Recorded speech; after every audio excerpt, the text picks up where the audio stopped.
Sinepju graudiņš, vārds katrai dienai. Fokusējies uz galveno. Šodienas rakstu vieta.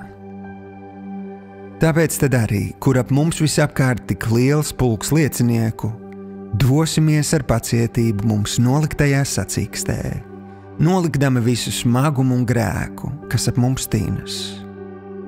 Ebrejiem 12. nodaļa, 1. pants.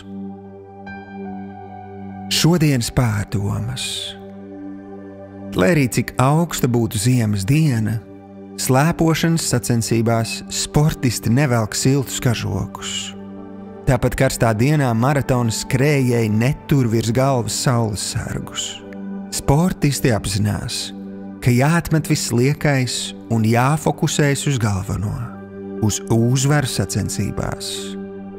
Šodienas rakstu vietā mūsu dzīves šeit uz zemes tiek salīdzināta ar sacīkstēm. Daudzi no mums jau ir sapratuši, ka gadi paiet ļoti ātri. Jeb latviešu mūziķa Rozenstrauka vārdiem sakot, tie skrien kā stirnas. Tāpēc apzinies, ka esi šeit tikai uz īsu brīdi, lai kā stafetes skrējienā satvērtu stafetes kociņu, Kristus mīlestības vēsti, un to pieņēmis padotu nākošajam. Esi arī tas, kas pastāv kārdināšanās, jo norūdījumu sasniedzis, tu saņemsi dzīvības vainagu, ko Dievs ir apsolījis tiem, kas viņu mīl.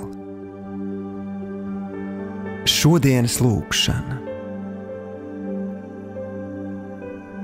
Tēvs, es tev lūdzu, lai tu palīdzi man izvērtēt manu skrējienu. Patiesi, Dievs svētais gars pārliecina mani par grēku, taisnību un tiesu. Es apņemos būt mācāms un ticu, ka būšu patīkami pārsteigts, kad skrējiens beigsies un es nonākšu savās patiesajās mājās. Jēzus vārdā. Āmen.